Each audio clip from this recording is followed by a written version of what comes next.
Today I'm going to be reviewing the Fabriano Venezia sketchbook. So hello, if you're new to my channel, my name is Katie, I'm a full-time sketchbook artist, and yeah, I do all my work in sketchbooks. So if you've not seen any of my other sketchbook reviews before, then I really put them through their paces. I try lots of different media in there because I am a mixed media artist. So we'll be doing some paint tests, some Neocolor and pencils, and brush pens too. I've heard lots of good things about this sketchbook and I've already started putting it to the test, so I'll talk a little bit about that and then we'll get on with the nitty-gritty of this sketchbook and my material test too. This is probably going to be quite a long video, so let's get on with it and I hope you enjoy. So this is the Venezia book. It's by Fabriano and I do have the information here. So this comes in 3 different sizes. The one that I've got here and that I'm testing today is the 15 by 23 centimeters. They also do a 10 by 15 and a 23 by 30. So a smaller version and a larger one too. Now this isn't exactly A5, so I do have the Ohnn watercolor book, which I've recently finished, which is. So you can see it's slightly longer. And in terms of the Royal Talens art creation sketchbooks I love, it's kind of a similar format in that it's quite long and thin. So this is an A5, this is thinner, and you can see here that you kind of just scale it up. So it's slightly bigger. So this is drawing paper. The actual paper that it is Fabriano Academia paper. The Fabriano website says that it's ideal for drawing or for tempera. It's acid-free and natural grain, so we're going to talk a little bit about the paper, but I have heard that this isn't great for watercolour or wet media. Now I have certainly been putting this to the test, so let's just take a look at the thickness, because this is 48 sheets. It is a thick one, so compared to the Ohnn, which was much less, you can see here, this is going to take a lot longer to fill than this one. It also means it's much heavier. It has quite a thick cover as well. It's similar to the Royal Talens in terms of the amount of paper size, so you can kind of see that there. As you can see, the paper is also very white, so if I'm just going to open it up here so you can see. Now it does lie flat. I've seen lots of reviews saying it lies flat, but the binding is so tight that to me it's not super duper flat. It's pretty flat in the middle, I suppose, but I can't use it like this. I will absolutely have to hold it down, and because it is so heavy it kind of keeps wanting to flip up. So definitely something to think about. I do really like this paper. It's very smooth in terms of the roughness. So this is definitely a hot press paper. It's not cold press at all compared to, for example, the Ohnn watercolor book. The paper is 200 GSM, so it's really nice and thick. So I'm keen to try lots of different media on this because it seems thick enough. The Royal Talens is 140 GSM and the Ohnn is also 200 GSM. So I'm keen to see how it holds up. Now there is a lovely cover on this, I haven't even mentioned that. At the back it mentions that it's inspired by modern mosaics of Venice, and this is probably one of the prettiest sketchbooks out there in terms of pattern and design. I love this binding edge with the fabric and then this pattern here. Usually you see sketchbooks that are maybe a block colour, which I really like with the Royal Talens, or they're just black. So it's really fun to see this design, and I think it really stands out. You'll always know if someone's using this sketchbook because of this cover. As I said, the binding is very tight, so it's going to take quite a lot of breaking in, but it is stitched, so it should lie flat. It will take quite a lot of effort. In terms of price, on Jackson's Art it's currently £13.50, £14.11 on Amazon and £14.63 on Great Art. So just under the £15 mark, which I think is really reasonable when you consider just how much paper you get and the quality that I've found so far. So today we are going to be doing some tests. So I've talked quite a lot about the size and the paper stock. We're also going to be doing some material testing. Because I am a mixed media artist, I've got quite a lot here. And I've already started using some of these mediums in here and giving it a proper test. Now one thing I will mention is, obviously I said about how it's quite tight, the binding, and so it does feel quite bouncy. What I think would be really helpful is actually having an elastic here, like I've got on both of these other sketchbooks. So I'm really used to having a ribbon to keep it shut. I'm looking at buying one, I think, or just getting an elastic, because I think, as you can see, it's already getting a bit bouncy with the work already in there. So I think that would be really useful. There's also a ribbon, which I haven't mentioned. So we do have one of those, which I generally use just to mark the middle of my sketchbook for my tours. There is a ribbon, but no elastic. But I have been testing this out already, so I'll just do a quick flip. We've got some watercolour and ink pen. We've got plenty of mediums here. So this is the Kuretake Gansai Tambi, some acrylic markers, lots of Neocolors on top, and some distress crayons. This is similar, so you can see I was really putting it to the test in terms of mediums on top. We also have gouache, so these are just gouache and some coloured pencils and Neocolors. More gouache here, some Kuretake Gansai Tambi paints, and then I've also done a test with just plain watercolour. You can see my watercolour palette up here. And so far so good. I've been really impressed with how it's handled it. Like I've mentioned, I have seen people say it doesn't handle watercolour well, but the way that I use watercolour, it's been fine. And I have thrown a lot at this, especially on these pages, where I was just putting down everything I could basically get my hands on, and it's held up pretty well. Now, as you can see, it does buckle the pages slightly, so you can see that curve here. But that's not taking away from the art, and I haven't found it's got any issues in terms of the buckling of the paper itself. And when I work on the other side, it kind of balances it out. So you can see a little bit here where the watercolour on the other side has created some of this bounce on the page. But I wouldn't call it buckling. I don't think it's that affected there. So without further ado, I have talked enough about this paper. Let's do some actual material tests. So we're going to start with some pencils and Neocolors. Now I do tend to do my material swatches at the back. So we're going to go right to the back page. You can kind of see the difference in paper here. So this is just the end paper. So you can see just how white this is compared to this ivory or stone colour paper here. So starting with coloured pencils, as I said, this is kind of like cartridge paper, and it is recommended for pens and pencils and things, so I don't see any issues here. You can see some of the texture, so it's not completely smooth. It definitely has something there.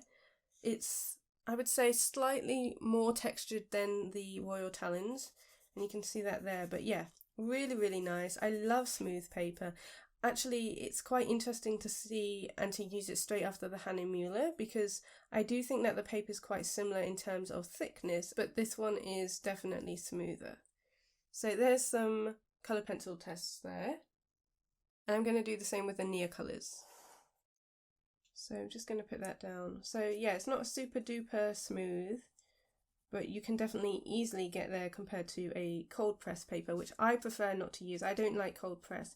And as you'll see if you've seen any of my other art, I do use a lot of media, so I really like my sketchbooks to be really versatile.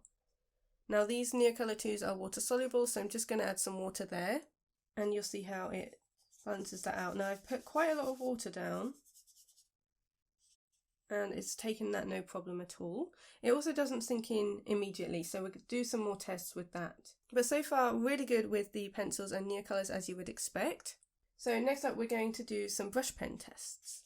Now I'm expecting this to hold it well, probably better than the Royal Talons, which is thinner paper, but yeah, that goes on really nice and smooth. This is a Tombow, but I've also got an Ecoline Brush Pen here. Yeah, really nice. And it doesn't absorb immediately, which is what I really like with brush pens. I love to put down colour and then smudge it out with my finger. So I'm really happy to see that. Let's try this watercolour ink one. Okay, that one sunk in a bit quicker, which is interesting. Let's put that Ecoline back down.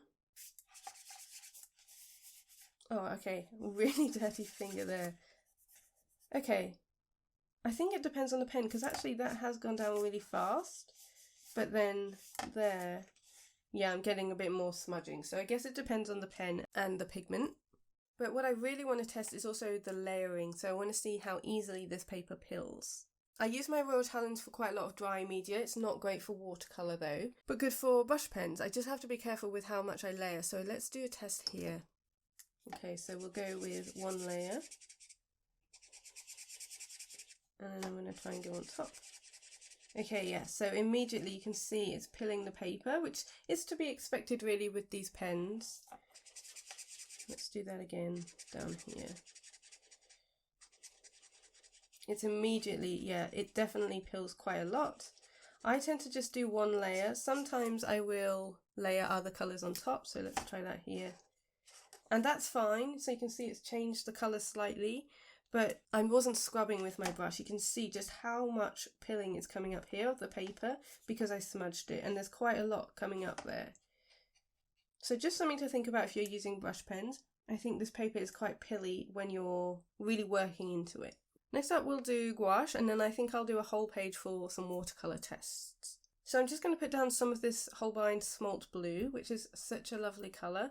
Now I don't see any issues with gouache. As I said, I've already tested it out in this sketchbook and it's held it really, really well. I do use gouache in my Rohrer Talons. I just have to be careful about the amount of water that I use. So I'm just going to smudge that out.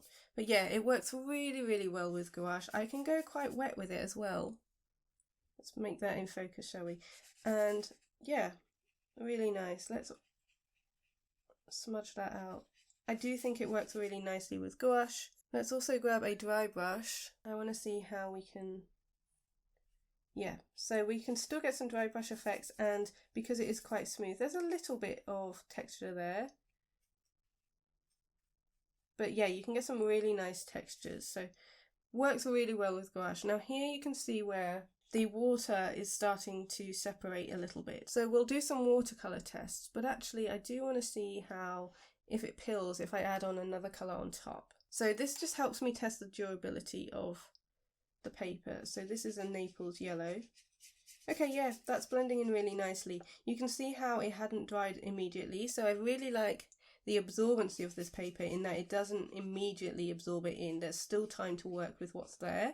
So that gouache layer hadn't dried immediately, so I can still add this yellow on top. And yeah, that's taken that really, really well. So I definitely think gouache is a good one for this paper for sure. Okay, now let's do some watercolour tests. So this is still a little bit wet, but I'm just going to put in a piece of paper because I'm too impatient to let that dry. You can really see here the indents from the wet media. So that might irritate you. You can really see the indent there. So with wet media, it will affect the paper. If you want something that doesn't do this, I would say the Hahnemuller is better because there was a little bit of ghosting, but not as much indentation. However, when I work on the other side, I don't think it will be as much of an issue. So I'm not too worried about it, but it's of course up to personal preference. So this is where the paper is not staying flat, so I'm just going to put a little clip there. I'm going to be using a quill brush, so this is the ProArt Ohn Mar Win Quill brush, and I'll leave links to the mediums I'm using down below. So I'm using this one specifically because I want to use a brush which can handle lots and lots of water. And like I said, I'm specifically putting it on the back of that page.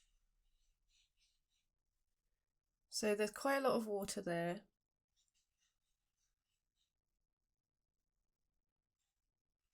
Just layering it on.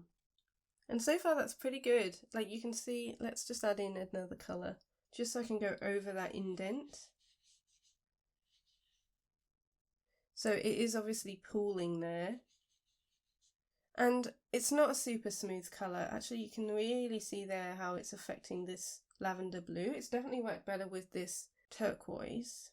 And yeah, you can see the indent there. So let's work down the page.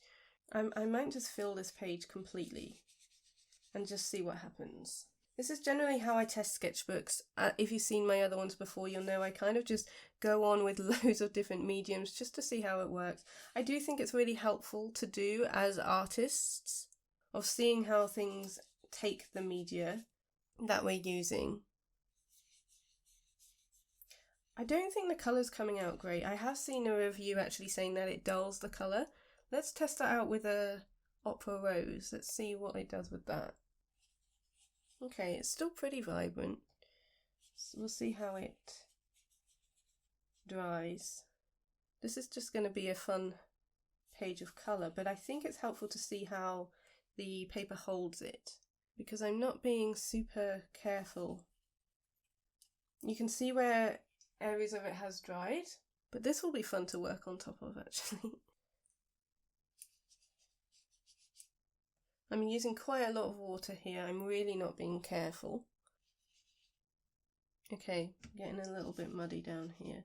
I'm struggling to get the pigment on the page. There's a lot of water there, but I am definitely a novice when it comes to watercolour still, so bear that in mind. You can see the yellow above, the orangey yellow had started to dry there. Okay, so here you can definitely see it's pulling. I think it does fade the colours a little bit. These aren't as strong as I've seen them, for example, in my Hahnemuhle, and that's probably because of the absorbency of the paper. The Hahnemuhle is full watercolour, whereas this one obviously isn't, so I am definitely pushing it to its limits. Maybe this page is quite good at showing the vibrancy in terms of some of the colours, especially here. So some of these greens, they're really, really faded. Now that, again, could be my pigment ratio to the water, but I do think it's definitely not quite as bright. And so something to think about. Obviously, this isn't a watercolour book, but I like to have a sketchbook that uses lots of different mediums. You can see it's pooling a little bit here, and those are more pigmented. And we'll definitely see how that dries. But you can see how the indentation of the other page didn't really affect it here. I'm okay with that. It's created more divots, and if I turn the page, yeah, it's definitely got that curve. And you can see here where it's curving the paper too. But for me, it's not really a problem because it is going to be a working sketchbook, and I think 200 GSM, if it was any thinner, I probably would struggle a bit more. The other thing that I really want to test out is acrylic ink and liquid watercolour, because when I've used that in other sketchbooks in the past, particularly the pith, it really struggled. So whilst that dries, let's do that over here. Okay, so I've grabbed a few. I've grabbed De La Rowney Systems 3 acrylic ink, a Rohrer Klingner Old Gold and Green ink, and also the Ecoline liquid watercolour, which you can use to refill the brush pens. So let's do the acrylic ink first because I want to see if it goes straight through, which is a really good test. Okay, I'm just going to apply it. I'm just going to apply it directly to the page, which is how I often use my acrylic ink. I've left that to sit for a little bit.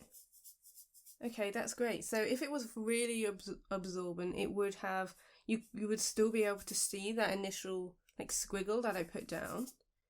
So I'm just sort of fading it out here to a lighter yellow.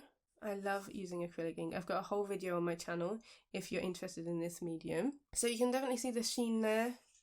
But yeah, that's really, really smooth and actually no indentation compared to the watercolour. So that's the acrylic ink. Make sure you wash your brushes really, really well after using acrylic ink. And now we're going to use the Old Gold and Green by Rohrer Klingner. This is a pigmented drawing and calligraphy ink. So I'm just going to dip that straight on. You can definitely see the difference in opacity from the acrylic ink above versus this one. See if I can smooth this out. There's quite a lot of bubbles. We'll see how that dries. And then the last one I want to do is the Ecollne Watercolour Ink. Now I have very dirty water, so that's certainly not going to help keep this nice and clean, but let's apply that directly to the page so you can see just how thin this one is. Okay, nice. Again, when I used the pith, certainly the Oro Blanco, the smaller one, the Cara Cara, was absolutely fine, but the bigger one, I didn't love it because it absorbed it instantly, whereas this one, you definitely have time to like smudge it and everything. So you can see a little bit there where the first layer has dried, but you've still got time to smudge, so I really like that it doesn't absorb instantly. This has dried pretty smooth as well. I haven't found any issues so far with the sizing of the paper, but I have seen people say that it's not super even, so something to think about. Now I can see a big difference here with the vibrancy of the acrylic ink versus the watercolour.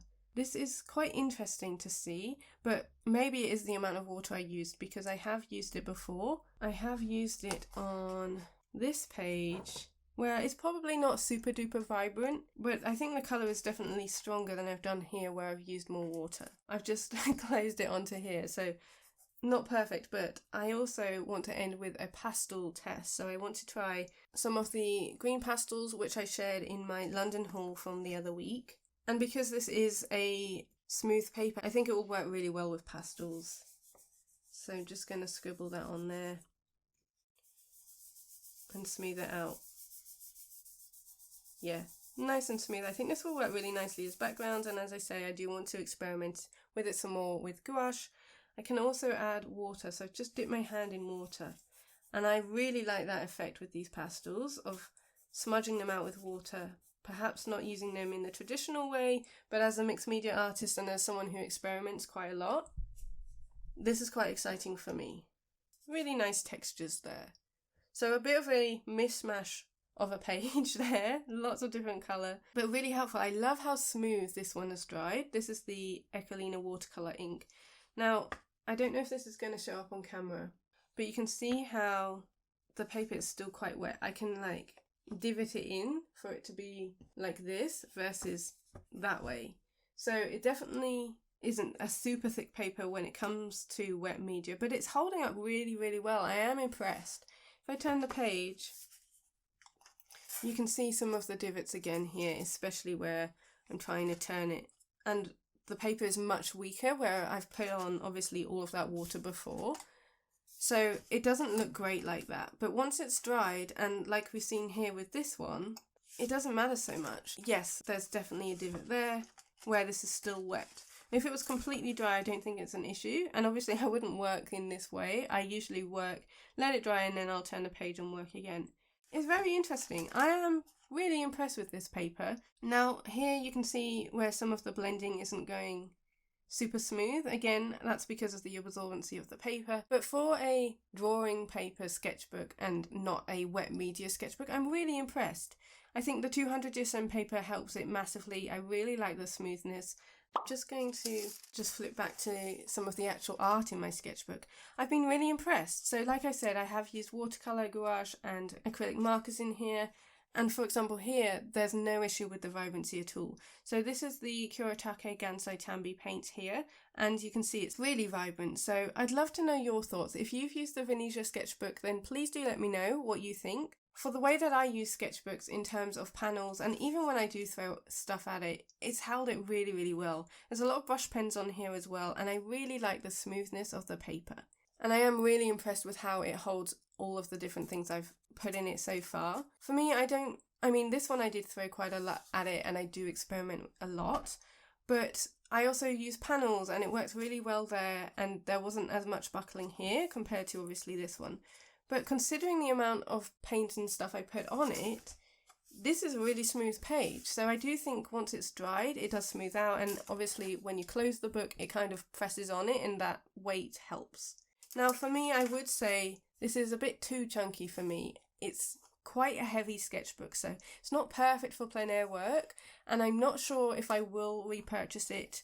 For now, obviously, I'm still at the very beginning of it, but it is a big one. There's a lot of paper here, and I think I prefer slightly thinner watercolour sketchbooks in terms of page count, like this one, but there are other ones I'm going to test. So after I finish this one, which will take a while, there's also a Jackson's Art watercolour book I want to test, and also an Etchel one. So I'd love to know your thoughts on watercolour sketchbooks, if you have any that you love. I don't think I've found my perfect one yet, so I am working my way through them, but I hope this has been helpful. I really do use a lot of media, so it's important for me that a sketchbook works for lots of different things, and so far I am really impressed with this, and I will continue to use it. Let me know if you have any questions. I'd love to hear your thoughts down below as well in the comments.